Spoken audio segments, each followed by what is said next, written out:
Greetings and welcome back to Room 303 in our Chats with Emily, as we are calling our readings through the poetry of Emily Dickinson. We are in the Johnson edition, and we turn now to poem 761, From Blank to Blank. Now, in many ways, we're back to earlier studies, although it's clear that this is another theodicy of Emily's, that is to say, trying to come to terms with the pain or the suffering. In this case, it will be the blank. Emily will use this phrase in 7 of her important poems, the blank. It takes us in many ways back to our study of 280. I felt a funeral in my brain, and mourners to and fro kept treading till it seemed that sense was breaking through. And when they all were seated, a service like a drum kept beating till I thought my mind was going numb.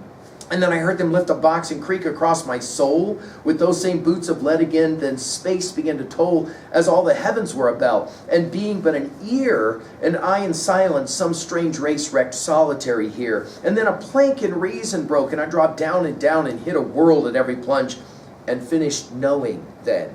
Remember when we did 341? After great pain, a formal feeling comes. The nerves sit ceremonious like tombs. The stiff heart questions was it he that bore in yesterday or centuries before? The feet mechanical, notice that will be an important word for the poem we're studying. The feet mechanical go round of ground or air or aught. A wooden way, regardless grown, a quartz contentment like a stone. This is the hour of lead, remembered if outlived, as freezing persons recollect the snow. First chill, then stupor, then the letting go. This will be an important poem for us to read alongside. And then, do you guys remember when we did 650? She says it this way: pain has an element of blank. It cannot recollect when it begun, or if there were a time when it was not. It has no future but itself. It's infinite to contain, its past enlightened to perceive new periods of pain. Now, our assumptions that you've been following our stuff at learnstrong.net, down that left-hand side, Chats with Emily, our playlist. I'm hopeful that you've worked through our set of introductory comments, as well as the preceding 760 poems. We just finished with 760. Most she touched me. Now, there's any number of answers to the question, what is the genesis for the series that you're working with called Chats with Emily?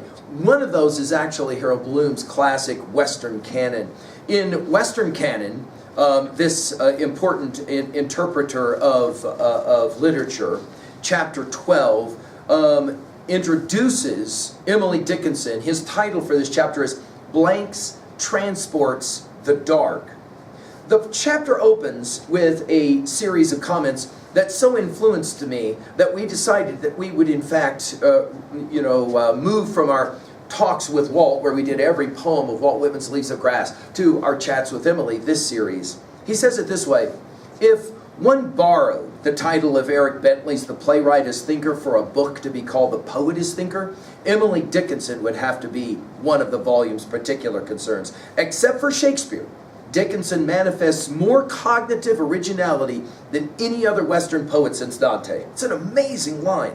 Her nearest rival might be Blake, who also reconceptualized everything for himself. But Blake was a systematic mythmaker, and his system helps to organize his speculations. Dickinson rethought everything for herself, but she wrote lyrical meditations rather than stage dramas or poetic epics. Shakespeare has hundreds of personae, and Blake dozens of what he called giant forms. Dickinson kept to the capital letter I while practicing an art of singular economy. What our critics almost always underestimate is her startling intellectual complexity. No commonplace survives her appropriations. What she does not rename or redefine, she revises beyond easy recognition. Whitman sent his work to Emerson. Dickinson characteristically chose Thomas Wentworth Higginson, a brave man but no critic. He was baffled, but we differ from him only in degree. We too are baffled, not by her extraordinary eminence, but by the power of her mind. I do not believe that any critic has been adequate to her intellectual demands, as I do not expect to be either. This is Harold Bloom. But I hope to establish further her surpassing cognitive originality and the consequent difficulty of her work, so as to help us see what is there in some of her strongest poems. Strangeness, as I keep discovering, is one of the prime requirements for entrance into the canon.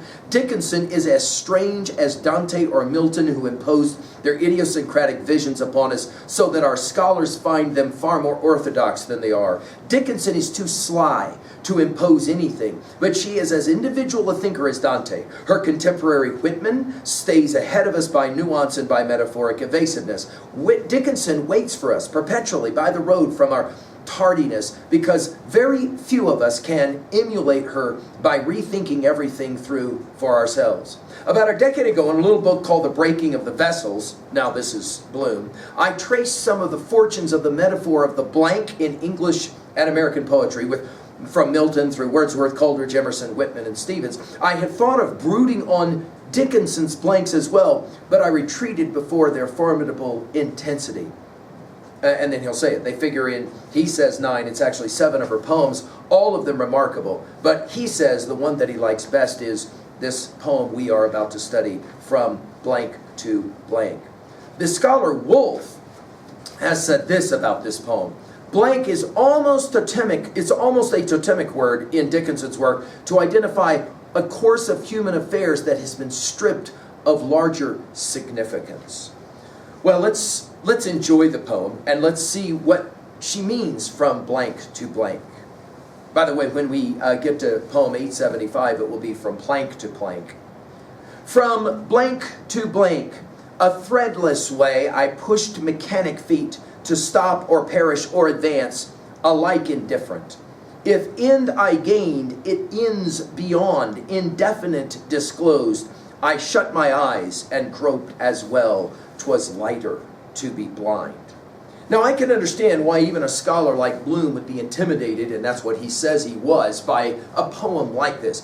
And we're obviously not going to be able to get very far beneath the epidermis of a poem like this. And yet, notice right away, she's talking about movement from blank to blank. Again, we'll see blank referenced in 650, 113, 458, 592.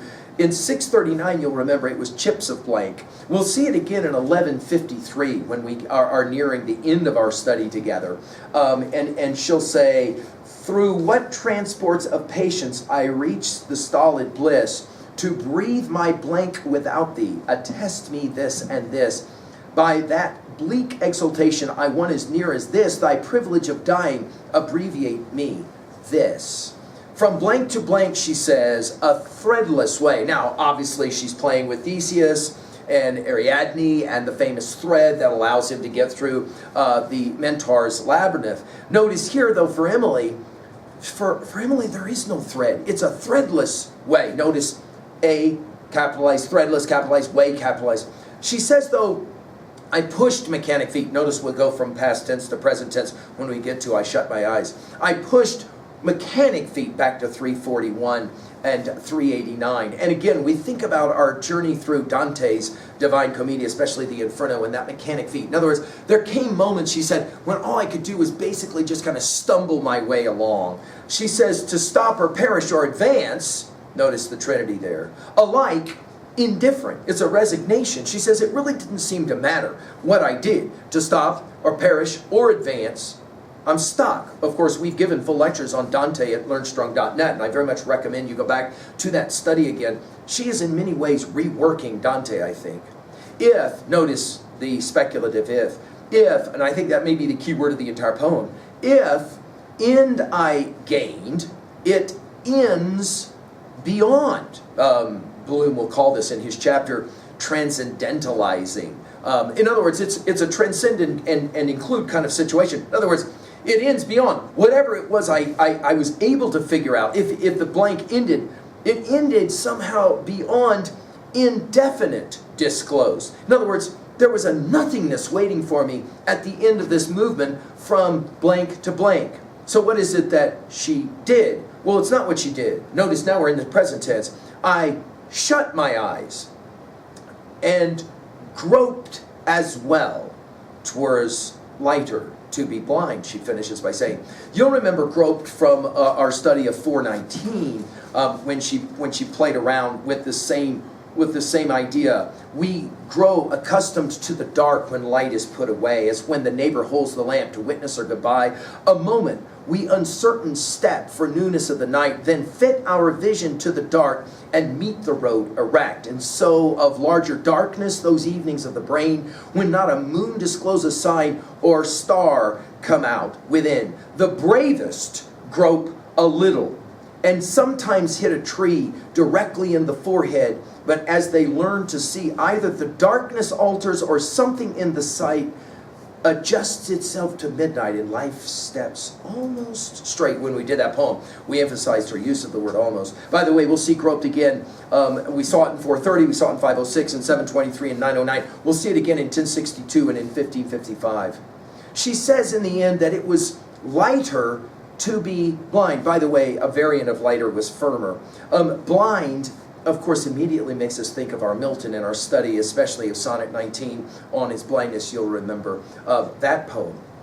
That is to say, she says in the end, it felt like that ever-receding eternity of poem 550 and 695. When we get to poem 1129, we'll come back to this idea of being blind. Also, 1695, we'll hear more about this idea of blindness as well.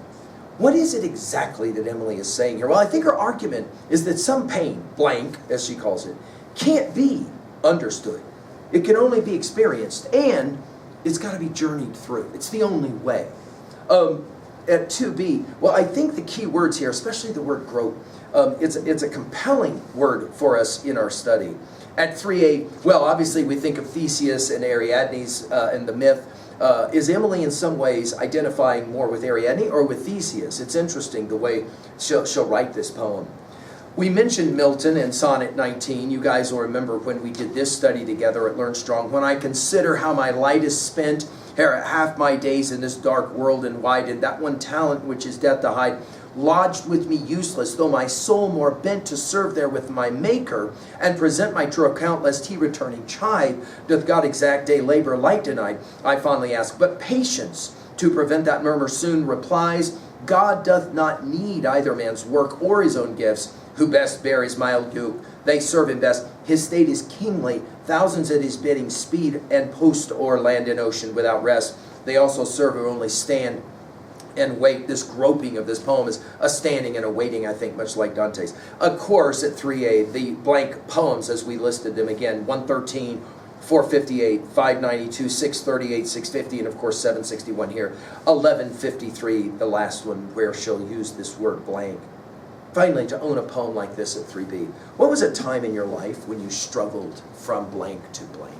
And how were you able to get through that experience? I hope Emily's challenging you. Thank you.